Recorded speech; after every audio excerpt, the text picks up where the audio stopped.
All right, we are live, and I'm excited to introduce you to today's guest. On today's episode, I interview the co-owner of Rescue Pac. He's also the co-owner of Coregenics. He's a former longtime lead coach at Onnit Gym in Austin, Texas, and is a professional mixed martial art lightweight fighter who's previously fought for Bellator MMA.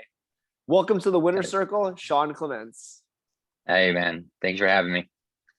Nice to see you. It's been a while since I saw you in Texas, so it's so great to catch up with you here. Yes, it's nice to have this kind of accessibility through technology, right?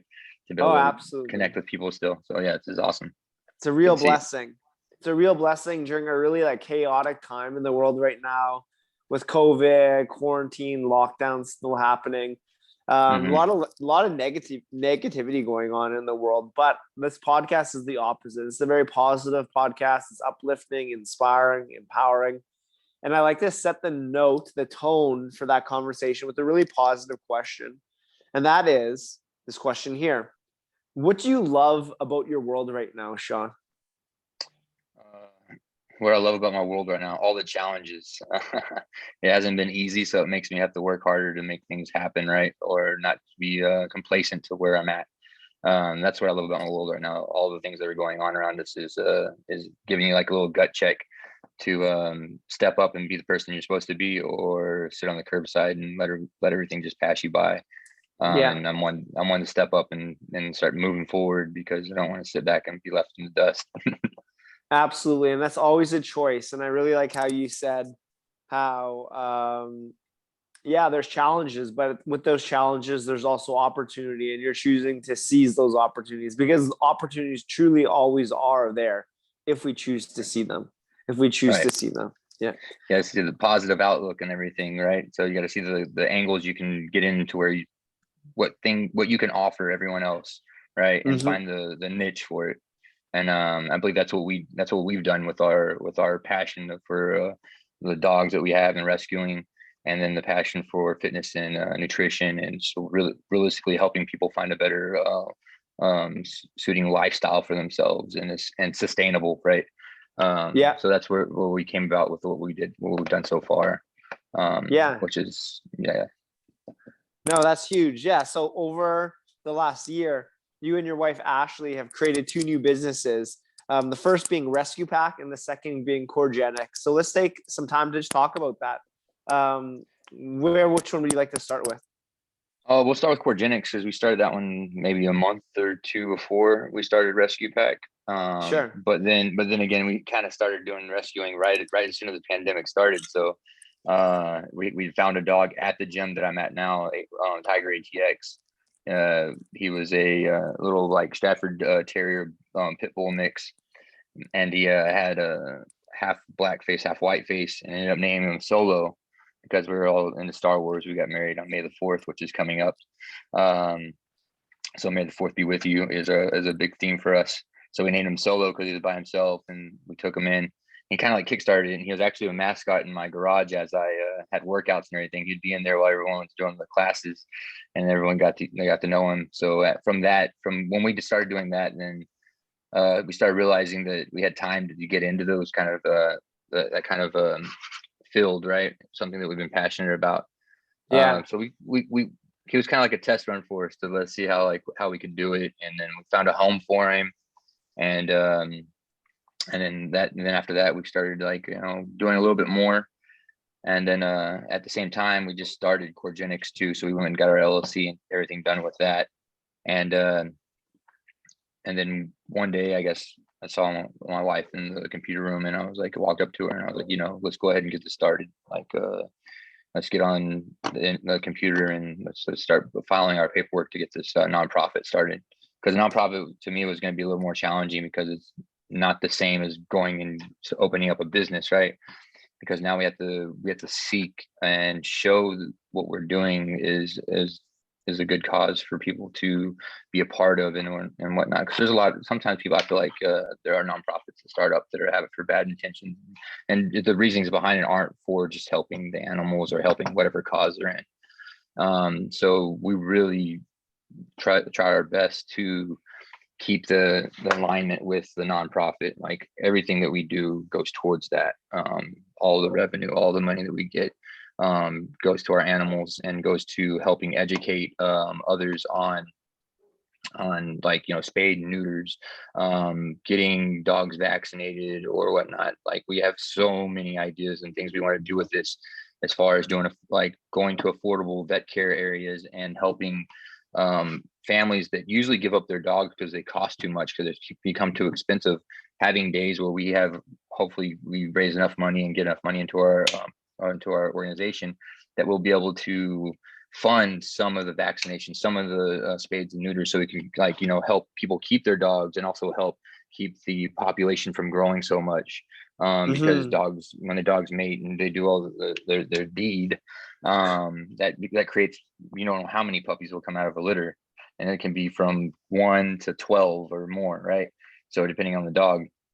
And then that's 12 more animals that need homes, right? And then there might be 12 more animals that are dumped on the road that no one's going to find or see, which we go and get a lot of those all the time. We go to the South Texas, the Harlingen, Edinburgh, and McAllen area, and we pick up a lot of dogs down there or get them transported up here. And it's all because of that, because they just let them run the streets, and people don't get their dogs or cats, you know, fixed and whatnot. So it's just like kind of a thing. I know I said cats just now because cats are just as bad, but like, we can only focus on one thing, so we focus on dogs. But either way, if it was someone that came to us with their cat and needed to get, you know, fixed, we would help out with that, you know, if we can. But that's one of our like, kind of like our mission is to get that kind of, for Rescue Pac, to get that to get that stuff out there and be able to facilitate those needs as best we can. But I do, I mean, living here in Austin all my life and being a part of a lot of organizations like with Onnit and everything, like people know me, and when I do something or I say something, and I mean it, and when the passion and things I do, like as far as like doing this rescue for the dogs, like, and then the thing and how I'm a coach, personal trainer and whatnot, I don't do any of this, none of this is for revenue, right? It's because that'll come and go. It's all about like how I'm going to help impact someone else's life, or this animal's life, to be able to get to a better space and have a life that's lived to the fullest, but it hasn't been put into a bad area, like shamed or feel bad about itself, or just in general, like just forgotten about, right? I think the dogs and animals can be forgotten about as they're actually a living being that has a soul, that has feelings, that has empathy, and it has conscious thinking. Because if you shame a dog knows it, and it'll embody it, right? And if you show it praise and you show it love and compassion, it'll embody that too, and it'll give it back. So like, it's just one of those things that we're really passionate about, is because we see that, and they don't have a voice. They don't have a voice. They can't tell anybody how they're feeling or what's going on in their life, or can you help me? Like, but you have to be able to like give them that time and space, and just, they're an animal, and they're gonna act the way they act, and you just gotta, we're in their world basically. We just gotta learn to live with it, and how to communicate in their language. That's like a very admirable mission, and what you're doing with Rescue Pac. So let's kind of go back in where did that passion for dogs and animals become birthed within you? When did that journey start? When did you fall in love with taking care of dogs? I mean, I was raised with like a single parent, my father, so my dogs were probably like my best friends in my family. The things that always kept me, like, you know, feeling like there's home. So I would say that when I was a kid, growing up with my Schnauzer, Schnaps, he was like my go-to. He was always there with me, and even when I was with my grandparents, we always had dogs, and we always treated our dogs as a family member. We never treated our dogs as just a dog and it stayed outside or did whatnot. They were part of the family, so they had their own space in the house and whatnot. Mila, come here. That's one of your dogs right there. Yeah, that's Mila. And she's one of our rescues. She's Ashley had seen her at a well, detouring a little bit because she was over here looking at me and wanted to be on camera, it seems like. But she was at a affordable vet care area, and Ashley was taking a dog that we had just found on our way back from San Diego on our bus that we're going to use for Coregenics, for mobile analytics and consultations that would go house to house. But she saw her and she had very bad mange, and face was just like almost like scabbed up so bad, like she itchy. She had oil all over her.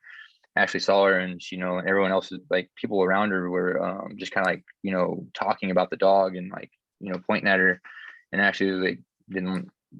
She felt like she needed to do something, so she went up to the guy, talked to the guy for a little bit, and then they offered to buy the dog off of him, right? And then we ended up buying the dog off of him, and then because she was with a homeless guy, and Oh wow. he couldn't afford to do the things he needed to do for her, so we offered to like get her off his hands if that's something he wanted to do.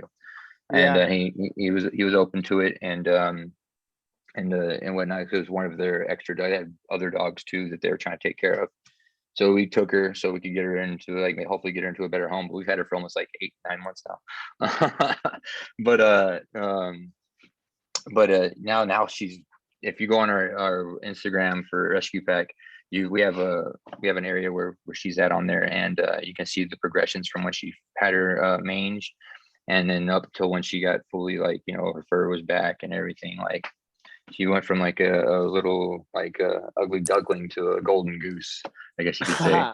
Yeah. She's very beautiful, and she's a really sweet, kind dog. We're just trying to still find her a home right now.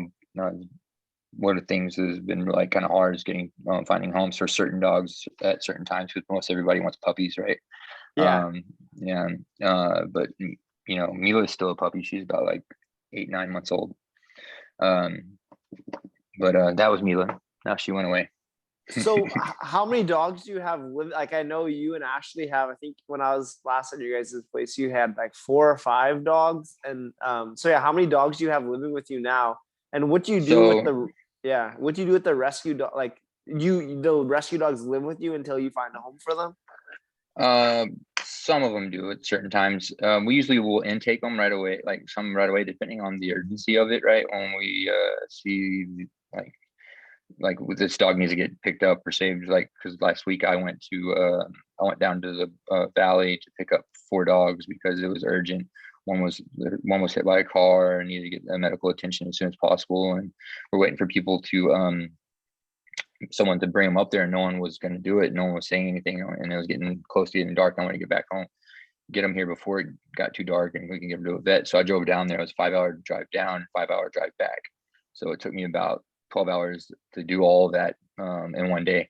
But I picked up all the dogs and brought them here. And then while I was doing that, Ashley was on the phone finding fosters. So usually what we'll do is we'll look into getting the dogs, and then we'll start networking and finding people that will house the dogs for us. And we pay all the get the food for them, whatever vet things they need to do. We pay for all that. Yeah. So all we ask of our fosters is to, maybe facilitate living space, take care of them, and bring them to the veterinarian clinics. Then we need them if they can't, then we just need to pick up the dog and take them for them. But that's basically, so right now here at the house, we have our 5 dogs that we have, like the ones you met, Jasper, Flint, Fiona, and Gia, and Stormy Ray. Those are our dogs. They're our core. Those are they started off as the furry 4, and now they're the fantastic 5. But then with Mila, we have Mila, and we have another dog in the garage, and in his own kennel, and then we have 3 puppies here right now. Oh wow, full house. Yeah, we have a pretty full house, but it's our teamwork together is has been pretty amazing, I could say, because we rely on each other to get things done together, but also we can do it apart too, and make sure that we fill the spaces between.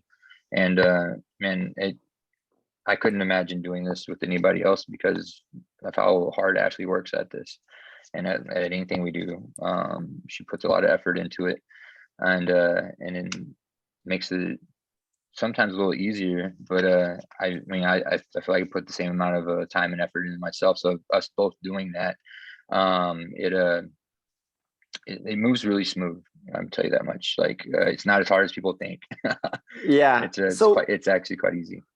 So what would you say, Sean, are the foundations to your and Ashley's like teamwork, not only for Rescue Pac, but for your marriage as well? What are like the key foundational elements of your guys' team, your team dynamics?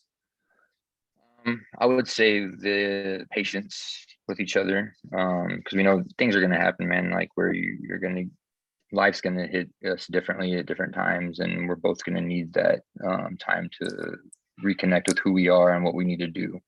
I think that we both understand that, and we both understand that we still like that we're in this together, and by doing that and loving each other the way we do, and giving each other like space when we need space to recoup, because we need it, because if you're around each other all the time, it's going to be a little bit of taxing on who you are and what you feel like your mission is for yourself. So I would say it's that, and then just like I said before, being patient with each other, and then really going into learning who we are for each other, right? Not just like what we are independently, but like how am I, like what am I lacking in myself right now for this relationship that I can make it better? So I need to go, in order to make that relationship better, I have to go make myself better. By making myself better, I have to go dive into different things. Like recently I dove into masculine and feminine energies, and really reading into that and going over some workshops and programs, and like kind of like the ins and outs of like what a female mind thinks and how they react to certain questions, and how you answer back or how you approach. Just learning that feelings are validated, right? Too, because as a male, and when I was raised, like feelings weren't validated unless there was a reason for the feeling, right? My household, there wasn't. So played sports, and the only reason you would be upset is if you lost, right? Yeah. Or something like that. So or crying because something actually hurt you, or I got cut, or I got hit hard, or maybe as a kid, basically. When you got older, crying probably isn't in most areas as a male is too acceptable or shown to be strong, shown to be weak. But for me though, it's never been a thing that I really care about. Now, if anybody ever sees me crying, it's because it's something that really touched me, or something that's really like it's really dear to me, right? So if anybody ever just sees me crying, it's mostly because of that. But I don't think it's a bad thing, like at all. But like emotions and feelings are the biggest thing that I've been having to learn about, because I can be rough. I can be a little bit like insensitive to the aspect of someone feeling not the way I feel, right? And how I see the feeling, because everyone's feelings are different for themselves, so it's valid for them to feel the way they do. And then really just understanding that, and that's the biggest thing for me. Like I've been working on this for a long time though. Like I think I want to say since 2017, right before I stopped drinking. It was one of those like pillars of when I started like finding out who I was outside of the Sean that was this party going stripper that made a living doing that for a while, and going out and getting hammered all the time with his friends and not coming home. I had to really like give myself a gut check and figure out like what I was in this relationship for myself and for my significant other or my partner at the time. So that being said, I had to make a choice. I had to make a choice for myself. What do I want to do? What do I want to continue running around with the people that I was running around with and doing the things I was doing? Or do I want to go down this path that I'm on right now that seems like it has a bright light at the end of the tunnel, and it feels seems very fulfilling and makes me, and I'm very happy to be in. So lo and behold, I chose the brighter path. Even though it's more when you choose those paths, you'll lose people along the way. but it's also the people that you lose. They're the ones that are always pulling you back too. And the people that want to stick around and keep moving forward with you will, and support what you do. That's what I had my biggest feat in my life is actually when I stopped drinking, because that was a turning point for me, not only for myself, not letting proving to myself all the things I knew about me, that when I put my mind to something and I'll do it because I mean it. Cause when I tell people, when I say something that I want to do for somebody or myself, it's put that down in stone, because it's going to be there, because I'm going to do it. Even I might not do it right away. I might not get there right at the beginning, but every day I'm chipping away at that stone and engraving that what I just said to them, and engraving it and deep into that stone to where it can never be taken out again. Because that's what I want to be impeccable with my word and what I say to people. Because I feel the value of truth is strong, and I think that's lacked a lot of here in this time and age that we're in. People say things to other people just so that they can feel appealed to the thinking that they're getting what this person is giving to them, but they're really not. They're just telling them what they need to hear so they get something out of them, right? Yeah. So I'm the quite opposite of that. I like people to be able to know when I mention what I'm going to do or what I'm trying to achieve, it's going to happen one way or another. I mean, like I said, it may not happen overnight, but for me, where I'm at right now with the person I am now, like I'm not as angry or short-tempered as I used to be. I used to be quite short-tempered because I wasn't happy with my life. I wasn't happy with myself and where I was at. But over time, I mean, if I didn't have someone like my wife has tested my my character, right, of who I am and what I really truly know who I can be, in so many ways that I wouldn't want anyone else. Like if I didn't have a partner that did that to me or did that with me, or to grow and become a better person, then I wouldn't want to.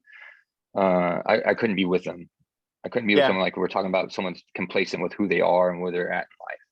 Right. Yeah. And that couldn't happen, because then if we're not willing to grow and keep becoming better and making our lives better together, then there's no rhyme to that reason. Yeah. So go ahead. Yeah, I was gonna say, so thinking back to when you quit drinking and stopped partying, how would you help someone in that situation now, that came to you, or maybe you have a friend or a client that are at that crossroads, of drinking too much, partying too much? How do you help someone like that? How would you help someone like that? Man, it's those things are touchy though too, because like if someone asks for the help, then that's different, right? I can't just walk up to someone when I see that they're having, like, maybe they're going down the wrong path and be like, hey man, I think you should really stop drinking, because then all they're gonna do is look at me and you're like, dude, you're silly. I don't have a problem. Like you have a problem for asking me to stop drinking because now you're judging me. No, if someone's asking, man, just be there for support. I know it's not going to be easy to stop it, right? Like any habit, like, isn't easy to stop right away, but it's practice, right? So for me to stop drinking for the last 3 years, I actually, at the beginning, I had to go the non-alcoholic beer route just a little bit so I could get myself kind of like, in a realm of not drinking alcohol. Because I mean, I know I didn't have like a alcoholic mentality of day-to-day drinking, right? But I did have a binge drinking mentality. On the weekends, it was all or nothing kind of stuff. So it kind of give and take of like, I know that I can stop doing anything I wanted to stop doing when I put my mind to it. And actually probably like, instilling that in people, like that you don't have that trait in you that you think you do. Like you don't, if you really want to stop it, you can't. Like all you got to do is disassociate yourself with it, right? Don't have that attachment anymore. Because when you can disassociate from attachments from things that don't serve you, then it'll be easy. And if you don't bring yourself around it anymore, like, so lo and behold, if someone asks me this, then start hanging out with me. Come hang out with me, because you know what? I'm not going to have alcohol around you, for one. And then what we'll do, we'll work out, we'll talk, we'll walk dogs, we'll whatever it might be that you like to do that's outside of that we can go do. Because that's one of the biggest things that my wife would always tell me is like, why don't you ever you and your friends ever do anything that's outside of drinking? And, you know, after a while, her telling me that, after like, it took that for me to see that, you know, she was right. And, like, all the people I hung out with, all they like to do would drink. Like, no matter what we did, it had some kind of alcoholic beverage involved in it. Yeah. And I would say, like, I didn't ask her for the help. She just started like kind of like throwing it in there and, like, you know, letting me know that it wasn't okay for the relationship anymore either. And and I was in, you know, one day, like anything else that ever happened to me, like sometimes we just have like the aha moments. Like, we were like, you were asking, like, the aha moment was like, you know, it's, I don't know if I could say this, but it's like, either shit or get off the pot right now. And if I had to make a choice, so I had to make a choice, and whenever I had to make a choice, I usually going to pick the one that makes me feel the best. Yeah. So when I did that, when I stopped really going around my friends that were drinking all the time, or when they invited me to go do things like that, I wouldn't go. I would just have to turn it down, because it wasn't fitting my path in life anymore. Because I would tell you this much, if anybody came to me and asked me for help, I'll be like, I'll give you this. Every day that you stop doing the things that don't serve you anymore, and you start doing the things that serve you, and you start focusing on those, each day is going to be a better day than the day before, because you're doing your best right now. Each day you got to do your best to keep that rhythm going. And my life has not been, oh my God, it's crazy. I would say my life has been progressively becoming better and better and better each and every day and every year. Now this one to make me cry, because I've never visualized this to happen in this way, but with faith, and, you know, I do believe in God and Jesus Christ and being my savior. So, like, I've also dove deep into my religion again, and life's changed, man. Like, I would say that if someone believes in the divine or whatever they believe in, like, those faiths and those places in life are very sacred for a reason, because it's all about positivity. It's all about being around positive people, Mm-hmm. and people that will support whatever cause you're going into. And then, lo and behold, Jesus Christ is there by me all the time. Step by step, man, he's guided me through everything that's happened with me. We've had our ups and downs in our own relationship, and you know, I've not ever had this moment like recently where I felt touched, and told that, you know, hey, you need to come back to your roots and who you are, and your morals, your values, the things that you grew up believing in. And once I did that too, as long as, like, with my not drinking anymore and everything, like, I feel like my growth in being more mindful of who I am and what I am to other people around me has grown tremendously. Like, man, so, like, if someone was come up to me and ask me about, like, help, I would tell them that, like, each day, each year, each month, you're going to see some kind of growth in yourself that you would have never seen if you would have keep fogging it with whatever it is that's in the way of getting there. It's easy for that to happen, and it doesn't have to be drinking that does that for people. It can be just people you hang out with. You can be playing video games that you let take control of your life, and you sit down and give that more time than you do visualizing or starting up the business that you've been thinking about this whole time to do, or writing down your business plan to get started with what your venture would be before you start your LLC or whatever it might be. Mm-hmm. You know, it's just like I said, practicing the methods or whatever it is to become the person that you're looking to be. And the person you're always looking to be is the most you know, knowledgeable on the sources of information that you're trying to achieve, like, gain. Like, for me, like, recently, like, honestly, I was talking about the masculine and feminine energies, and, you know, just like learning a little bit of the brain psyche, and like how we think, and like childhood traumas and whatnot, and why I act a certain way. Like, it's been a big leadway into learning, like, why I've held on to so many little triggers that put me in a space to where I want to get angry at certain people for doing certain things to me or disrespecting me in a certain way, because, you know, it's stuff that happened to me as a kid, like, you know, and things that I thought I was past. and I probably wasn't. and Yeah. I've been getting help for that. I've been going to see a therapist for those things. I don't know if a lot of people know my story. There's the story, the article they wrote about me on it back in 2019, right before my last Bellator fight, and it was just like the ins and outs of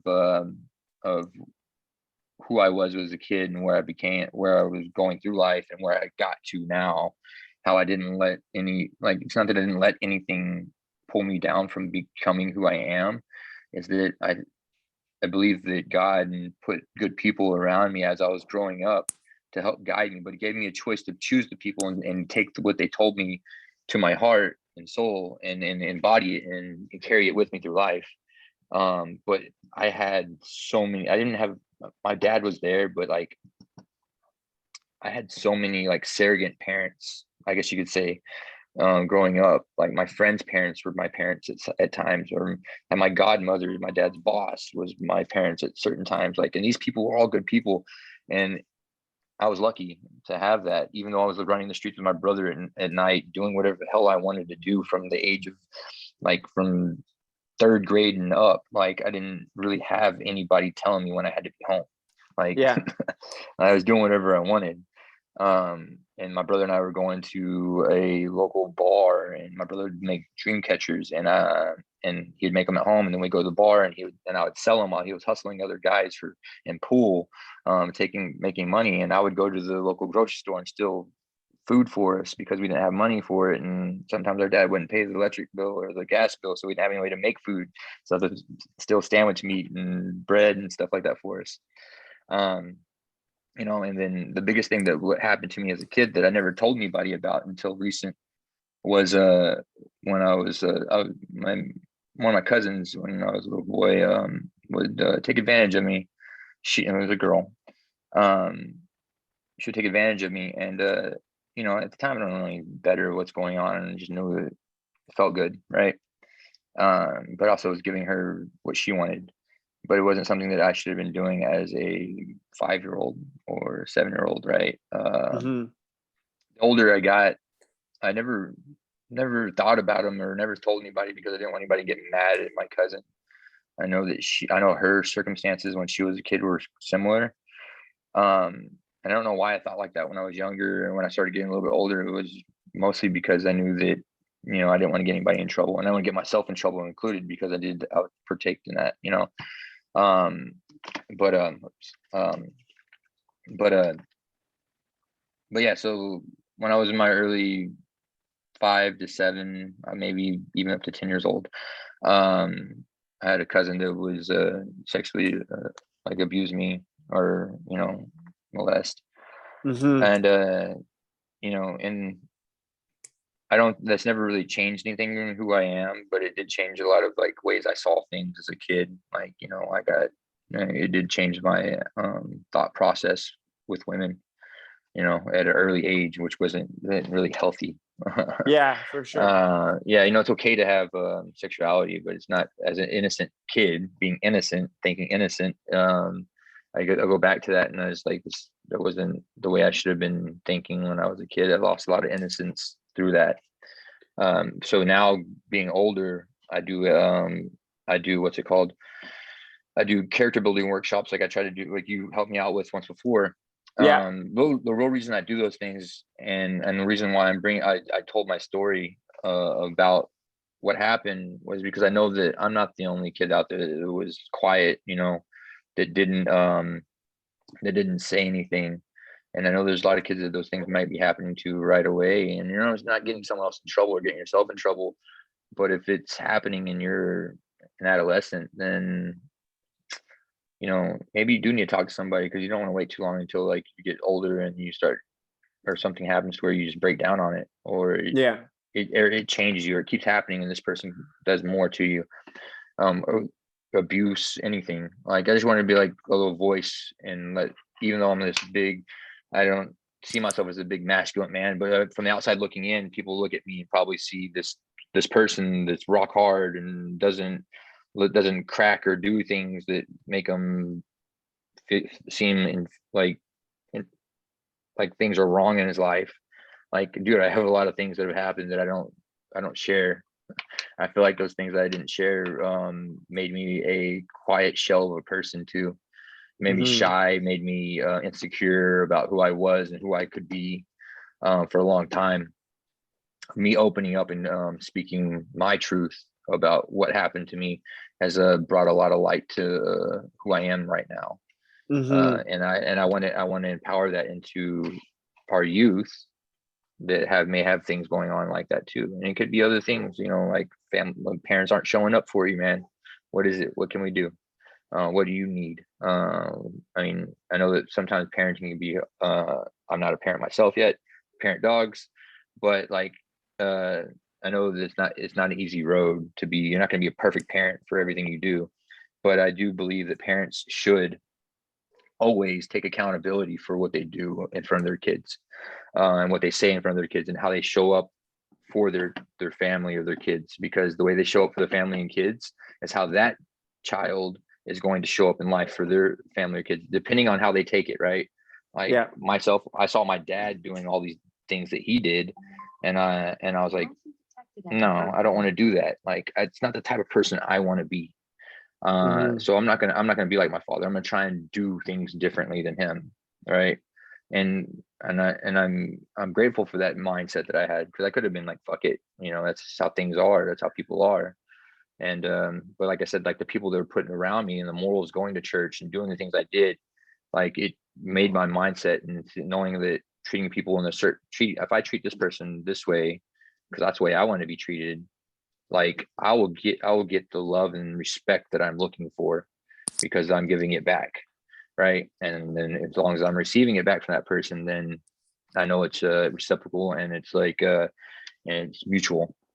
And then you know that relationship's meant.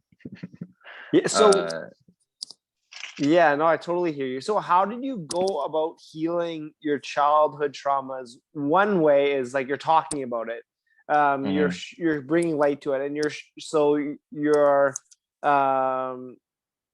acknowledging what happened so that you can move forward, and you're also acknowledging what happened in conversations like this and with youth and with other people, to show them like maybe something has happened to you as well, and it's just not, you're not alone. There's other people that have been through that, Right. and this is like we could heal. And another way you have healed is by going to see therapy, and like that's also huge. And I really commend and admire you for talking about that, because there's a lot of stigma, like like it's not like men shouldn't go see a therapist, or it's not good to talk about your feelings. But when you don't, like that's when like things become even more difficult, and you're normalizing these really healthy behaviors. So I really commend that. Well, yeah, and I mean that's another thing too, is like like when I was telling you before, I don't want people to look at me from the outside looking in and look at my Instagram and see the things. That's why I've been posting things that I post, because like, yeah, I don't post a lot on Instagram because I don't like to. I think there should be a reason behind it, and it shouldn't be the reason behind your posting on Instagram shouldn't be because you want people to see you a certain way, right? I don't want people to see me a certain way that I want them to see me. I want them to see me like, if you were to walk up to me, if someone from Instagram was to walk up to me on the street, if someone was to walk up to me off the street that see my Instagram and they start talking to me, and they look at my Instagram and they talk to me and look at my Instagram and they're like, it's the same dude. Like he's not being any different than what he was on his Instagram. Or if they just kind of, someone passed me by, they didn't talk to me and saw me acting a certain way with my friends, or doing a certain act of kindness, or doing whatever makes me happy, they see that that's what I actually do, right? Yeah. I think there's a lot of fake people on Instagram, a lot of fake things. They only show the glamorous things of their life. And like right now, like, you know, my wife and I have gone through some bad, like, little downs right now, right? And of course, I'm not going to be ashamed of letting that be known, because I don't want people to think our like relationships aren't going to be like, you know, perfect all the time. But it is, you know what it does take? It takes work to make to get the relationships to thrive. And what we do, we're doing our work. We're doing our work for ourselves, and we're doing our work for each other. Because if we don't do the work for ourselves and each other, then our relationship will never grow and become something better. So that's just like a learning opportunity for someone else that might be too stuck in their own ways or think that they're too manly to do the things that I'm doing. Yeah. Like, yeah, no, I'm willing to do it because it's something I care about and I really believe in. And I will throw myself out there like that because it's something that I want people to know and see and maybe and like see the value in it themselves and give it a try. Because if you don't give it a shot, then you'll never know if it'll fit for you. Because I would tell you right now, I'm not going to go read everything. Everything I read doesn't go in there and be like, oh, that's the way it has to be done. No, I take everything I read and everything I observe and I do, and I filter it. And I filter it through the way that I can embody it, right? And the way it comes to me, like this guy Jake Woodard. I'm following him and doing his masculine and feminine energies programs and whatnot.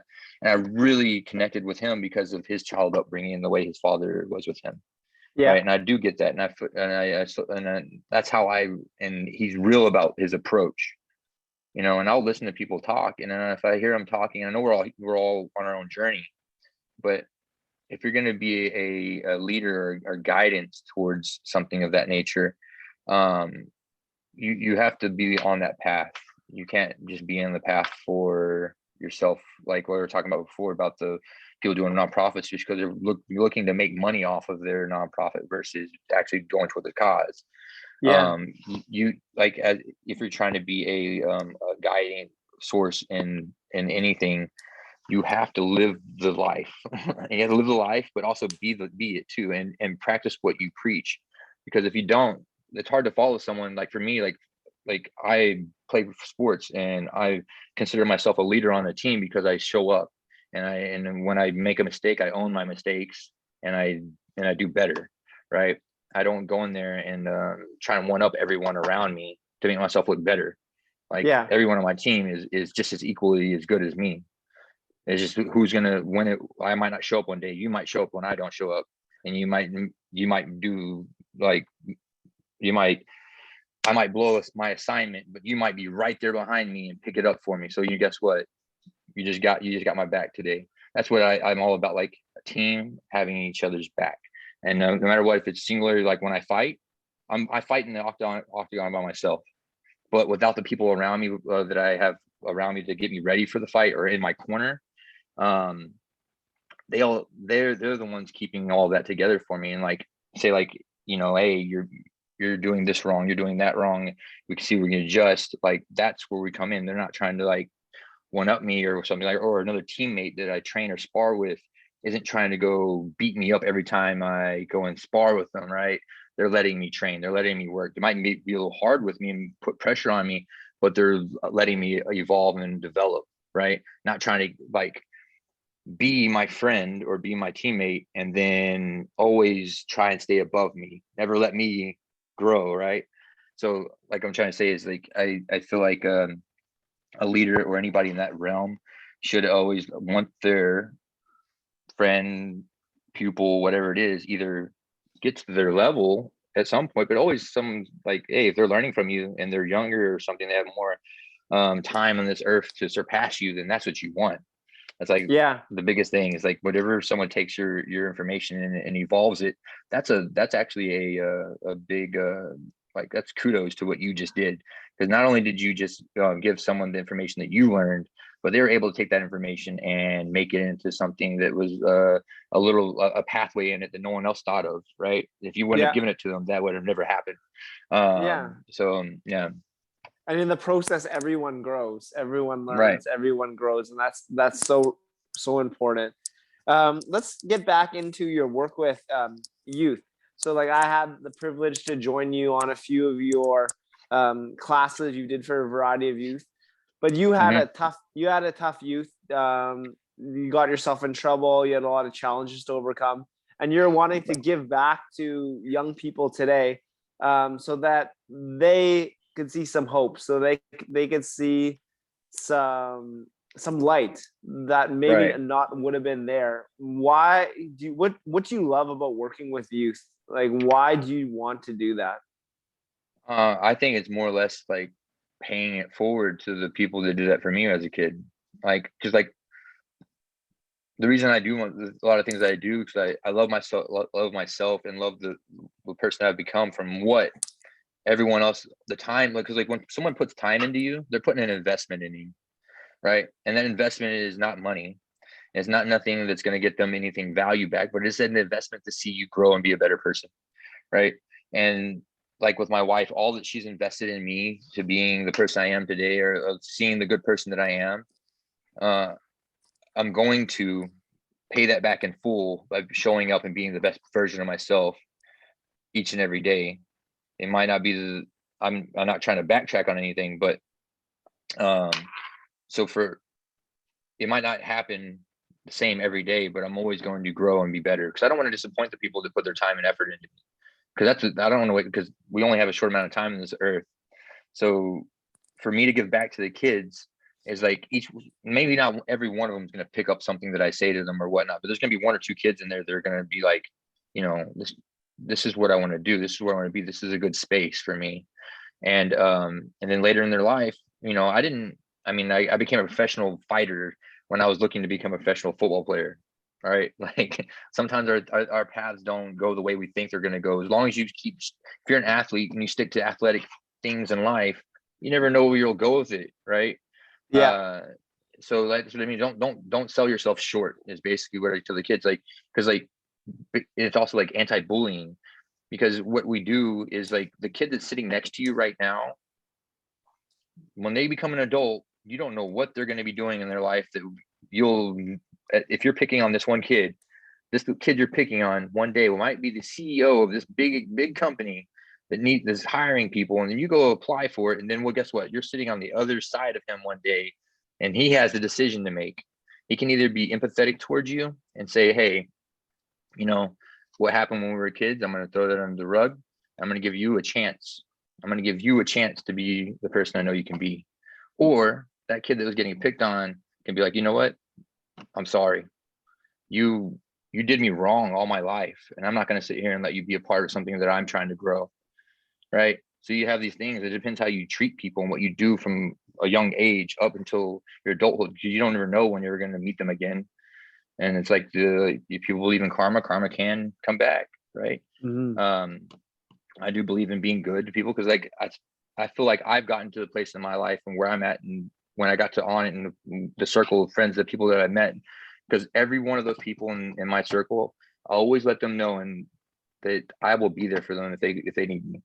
I will never ever let one of my friends, family members, feel like I will never be available for them if they need me for something that's direly important in their life. And that's what I try to give those kids, like values of loyalty to your friends and family. Because once you instill that loyalty, it's hard for them to not want to be good. Because when you do good things, you feel good.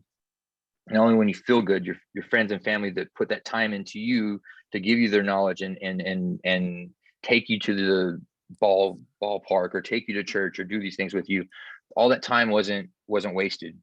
All that time was actually well spent time, because now there's a better human being in this world that's going to be spreading that same kind of joy and life into the world. That's why I do the things I do with the kids, because I want that to happen. I want that to plant that seed, water it, and let it grow. Because then our youth, like we've always been told when we were kids, oh, you're the future. And as we're kids, like, yeah, we're the future, whatever. But when you start getting older, you're like, yeah, we are the future. Like this shit's real. If we don't do something with what we got right here, then we have a slippery slope for the next generation. For sure. Yeah. So like you're a great mentor to so many people, to youth, to your client, to your fitness clients and beyond. But while you were growing up, as you continue to develop, you've had many mentors and helpers along the way that have helped you. So you've mentioned a few, but let's take a moment to recognize a couple that have left a really profound impact on you. So who are some mentors that have left a really profound impact on you, Sean? And what were your key lessons that you've learned from them that you've incorporated into your being? Man, I would tell you that my grandfather is probably my biggest mentor. The one thing that I love and respect that man, because he in a time and age whenever you were asked to step up and do something for your country when he wasn't of age to do it at all. He enlisted into the military when right at the start of World War II. He was only 16 years old or 17 years old, so he wasn't even old enough to enlist. But he went ahead and did it. He went and fought in the war, came back home a different person from what I was told. Drinking a lot, had a drinking problem for a while, stopped it, for a good while himself. But before that, the reason why I went down my path of playing sports and things I did is because of him, because he was this fast guy that ran track and played football and was a really badass running back in West Texas. If everybody knows what West Texas in football, that's the mecca of football. He was one of those guys that went to state all the time and all this events he did. So I he was my hero. My granddad's my fucking hero. So I strive to be like him, because when I saw him interact with everyone in the community of Lano, Texas, everyone respected him because he was a man of his word. He always showed up for everyone around him and his neighbors, and he always showed up for everyone in his family. If that was my father, I guess you could say that was my father, because he showed me how to be a man. He taught me how to live on the land. He would take me out to walk the pastures and the woods and show me what certain things to look for, as far as persimmons are. A persimmon is something that deer eat, but also that you can eat if you need to, if you're out and trying to survive. What certain grasses that are okay to eat. He actually showed me, because he's half Native American, Choctaw Indian, and his mom came from the reservations in Oklahoma for the Choctaw Nation, and their family came from the Trail of Tears from Mississippi. So I know all that lineage and all the stuff he taught me and all the things we talked about. And I kind of watching him as we were growing up, and he really embodies this person that he's been telling me, and he is this person. And who wouldn't want a grandfather that had all those attributes, or someone to lead them through a path? And he was a God-fearing man. I don't like saying God-fearing, but I went to a Baptist church, so it seemed like that was how it was there. Because God is love, not fearing. But he was definitely, he went to church, but I know he went to church for other reasons. He went to church because he was repenting for what he did in World War II, and things he was forced to do as a man and whatnot. And my granddad is my hero of all. Second person would be my older brother Scott. He's when we were kids, man, he's the only person that was there. Everywhere he went, I went. He never turned me away. He, older brothers could be kind of harsh sometimes when their little brothers. I'm 4.5 years younger than my older brother. So you imagine in elementary school, me going everywhere with him, and then going to middle school, me going everywhere with him, because my dad didn't want to my dad wanted free time to do what he wanted to do on the weekends. It meant a lot, man, because my brother cared. My brother loved me, and he always made sure that I was doing the right things too. He wouldn't let me do anything stupid. My brother Scott, he's definitely my he was my brother and parent. When he shouldn't have been. He had to grow up really fast. But Scott would be that. I mean, my brother, he killed it. He's really good academically. I was not. I would call myself lazy at studying. I was put in remedial classes ever since I was in second grade, all the way up through high school. Everything I did was in special education. So that's another reason I want to help kids too, is because of that, because I was in special ed when I didn't feel like I needed to be. But I knew I had a learning disability, and but then I saw the kids in there that really would get picked on or whatnot by the other students because of where they're at, and then no one would pick on me because I'm an athlete in there that actually was starting on varsity as a sophomore and this and that in football. But I saw those other kids like that, and I was like, when I get I'm gonna change that. I'm gonna change that attitude. And that's what I try to do with the kids, when the youth that we work with. That's what I try to do that with, because of how my brother treated me. and always brought me around his friends, and never let me be he never let me be the heel of any joke because I was his younger brother. Mm-hmm. Um, so I know my brother loved me a lot, or still loves me a lot.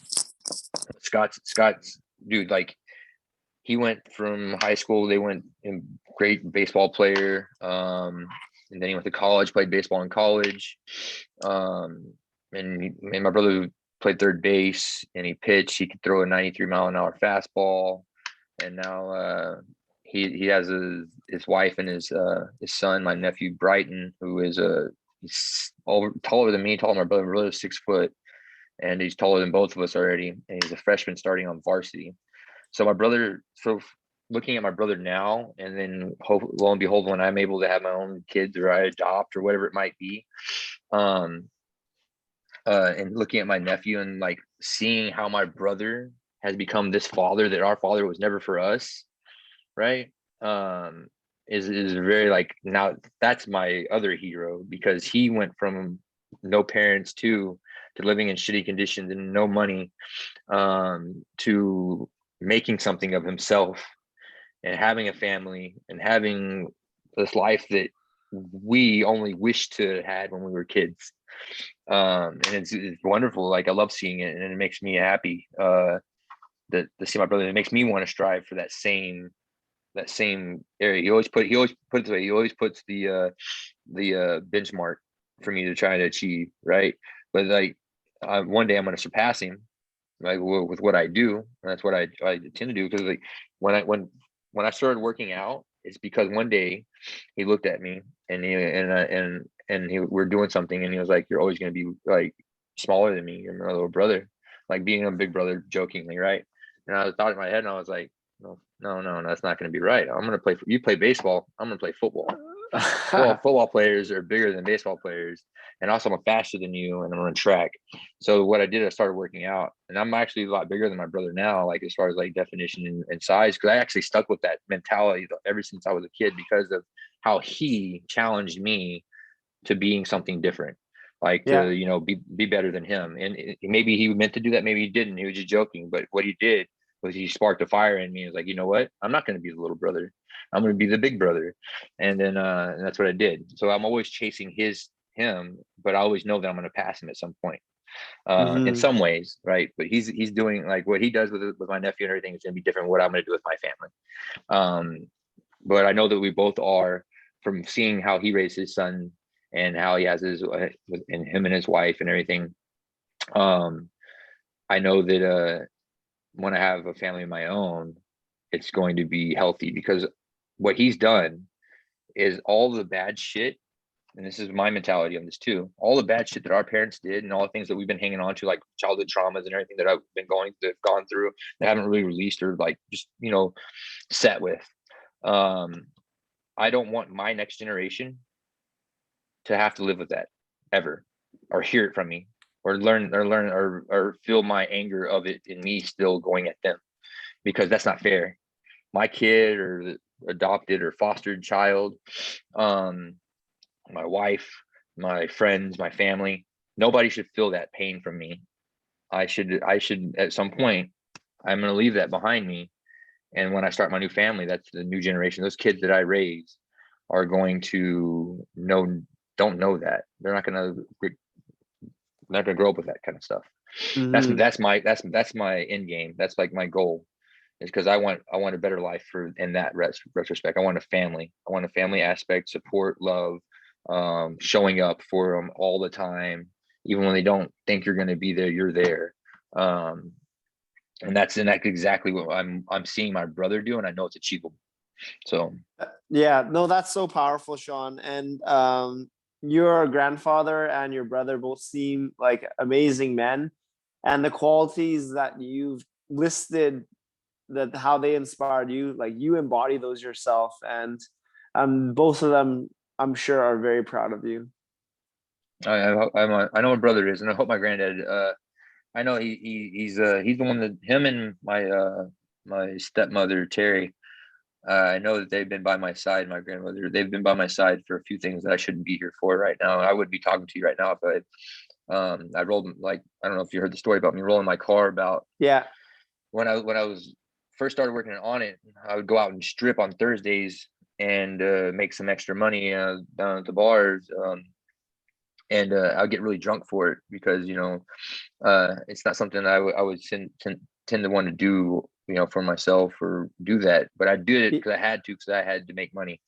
But I got really wasted one night, and I was driving to a friend's house, and I guess I passed it at one point, and then I fell asleep behind the wheel, and then I was going, and I just went straight, and then I remember hitting a curb and my car launching into the air, and I just kind of let go of the wheel, and I just let my body relax, and I just like, you know what, whatever's gonna happen is gonna happen, and I just I let Jesus take the wheel, basically.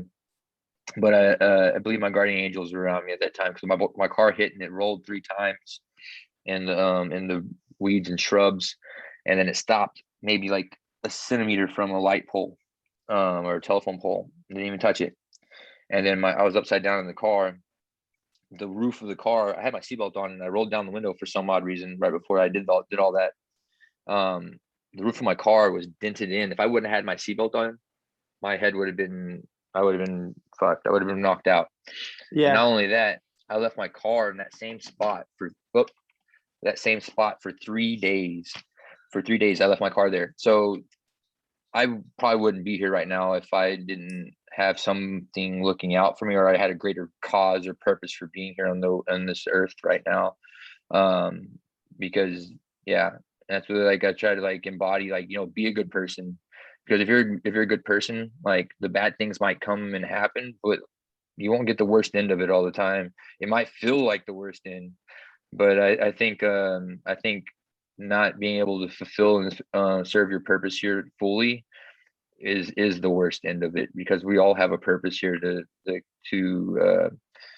give to this world and to each other, and the message we bring. And if we do stupid things, we get stupid prizes sometimes. But I think if you keep positive energy in your life, and you keep trying to be the best person or best version of yourself each and every day, and do good by everyone around you, not just for yourself, your purpose you'll get more time here to serve it. Yeah, and you're doing it, you're living it, and it's the process that's important, and you are embracing the process and making the most of it. It's really beautiful, Sean, and I really commend you for all that you do and are doing. So through all these ups and downs that is life, what would you say has been the greatest life lesson you've learned on your journey that you feel called to share with the listeners and with me today? Oh man, it's your relationships. I think you can't ever just, like, it's easy to walk away from something, right? People, things, because they don't, especially when it keeps hurting you. But when you know that something's there, and they're doing right by you, and they're trying to be there for you, and you're not letting it happen, and you're just walking away because you don't want to change those bad parts of you, or the things that are bad qualities that doesn't resonate with the relationships that you're in.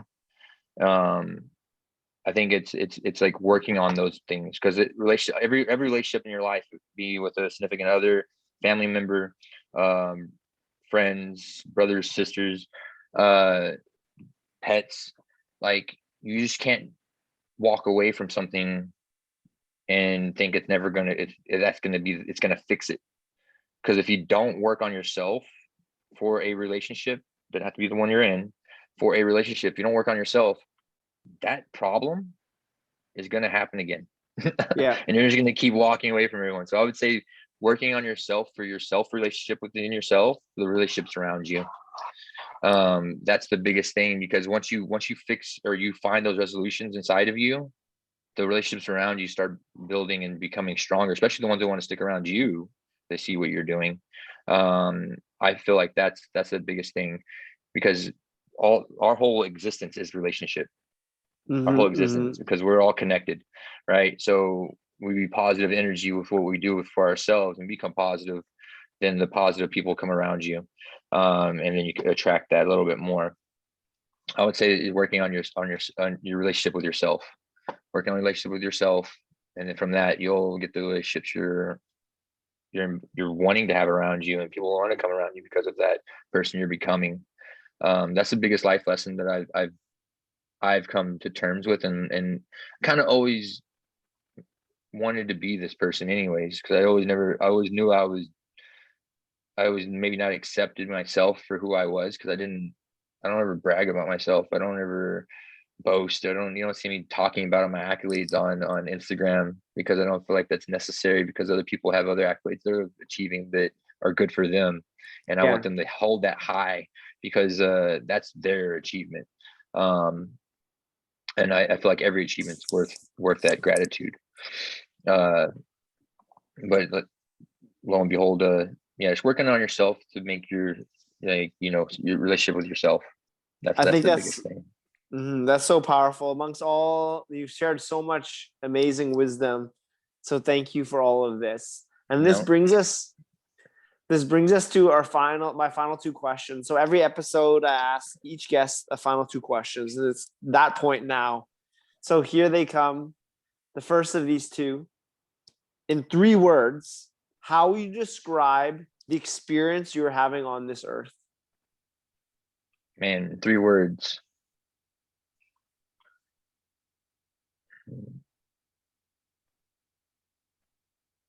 Challenging,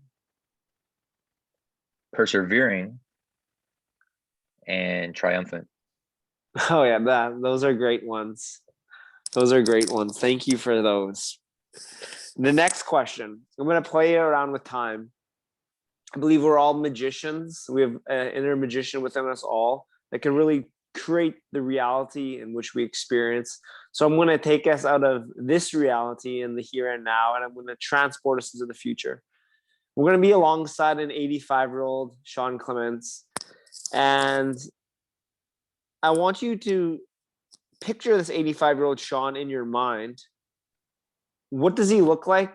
Who are you surrounding yourself with? Where are you? And what is the legacy that you've left behind on this earth? Well,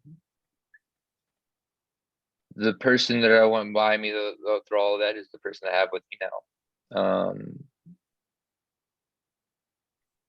The 85-year-old me would be the most kindest version of a male, masculine, divine entity that could be out there. And then with that, I would like to hopefully have shared my knowledge and knowing that it's okay to be have the emotions that come along with being a man at that age, with the wisdom that I've hopefully developed throughout the time,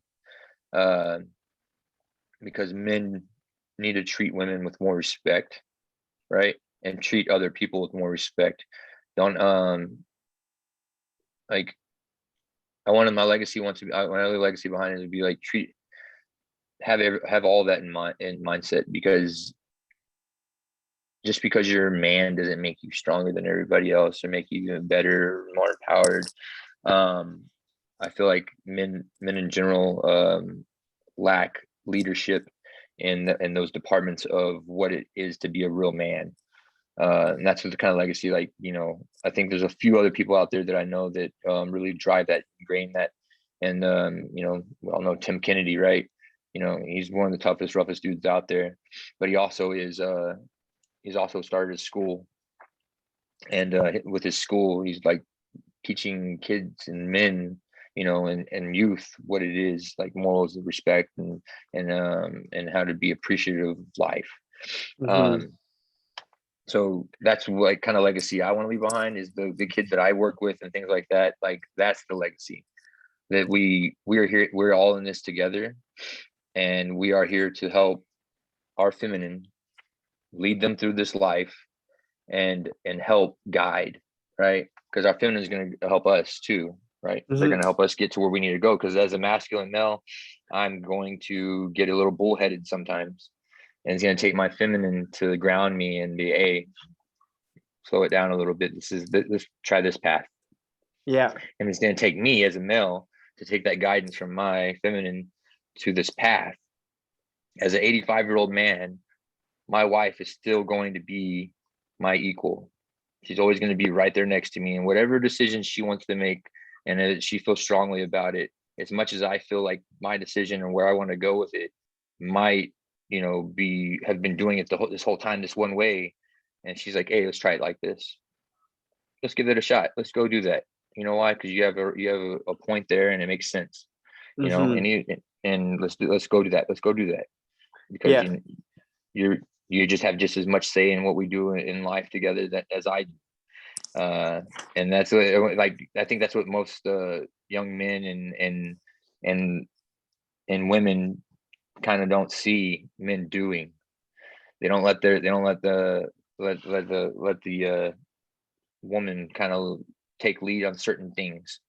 I mean, I try to be as mutual about everything I do. My decisions aren't ingrained in, like, I used to be hard-headed. When I'm 85, I'm not going to be like I'm the person you're talking to right now. Like, imagining me being 85 and where I'm going with who I am now, like, damn, I'm excited to be that 85-year-old. I'm excited to get to that age, because that's just going to be beauty in a heart, mind, and soul, and the ability to pass that along to the future generations. Like, That's beautiful. So I want you to stay with this Sean, this 85-year-old Sean, that is still excited about life, more excited than ever, has their mind, their body, and soul in balance. They're a leader of men, women, boys, and girls. You've embraced the divine masculine. You've helped children. You've helped pets. You've helped human beings on your path. You're alongside Ashley. You're alongside your family. You're still active. You're kind. You're loving. You're with this 85-year-old. I want you to feel what this 85-year-old feels like. He is a part of you right now. And as I bring us back into the present moment, the right here and now, that 85-year-old Sean, he sends you a message. What does he whisper to you? Keep moving forward. Like, keep moving forward, and then don't dwell on the little things, right? Because little things won't get you to where you need to go. But in the same sense, don't let those little things not be meaningless, because the little things that you let be meaningless, that you don't think you need to grow on, those are the things that can build up like little bits of sand in a jar full of pebbles that can eventually weigh it down to make it too heavy to where you can't even stand anymore. So that's what it would tell me, because that would, in that sense, the little things are the things that most of the time we need to work on. It's not like dwelling on the little things yet. Don't do that. But yes, work on the little things to become better. That's exactly what it is. Because then those little sand pieces, particles, get drifted away, and they don't stay in there, and they don't weigh down your boat or your little cup to where you sink to the bottom, right? So it doesn't get heavy on you and make you where you can't be the person you need to be.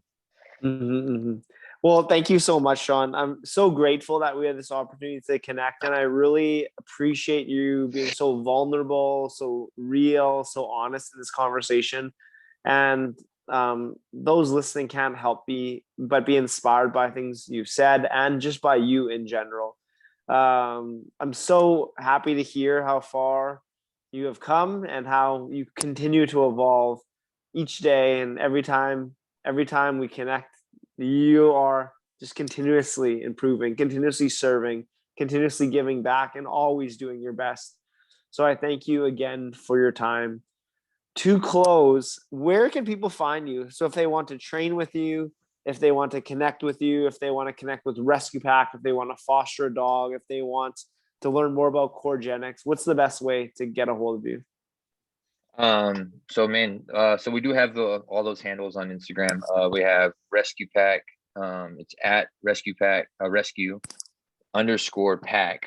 Yeah. That's for the nonprofit dog rescue.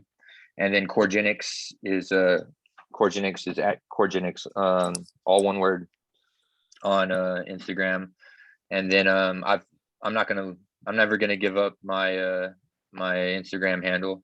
It'll be Sean SEAN letter B Onnit ONNIT, because even though I'm not there anymore, that's a part of my past or whatnot that's always going to be with me, because it's a reminder of my beginnings of my journey into the fitness realm of where I'm at, and the growth and development of who I am today.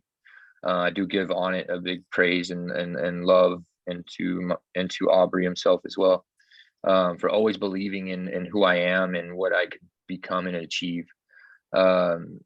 Those are the people I've been talking about, in a sense, throughout this whole time that I've had around me, because I don't know if people know about this about Onnit, but we were all friends before this all started.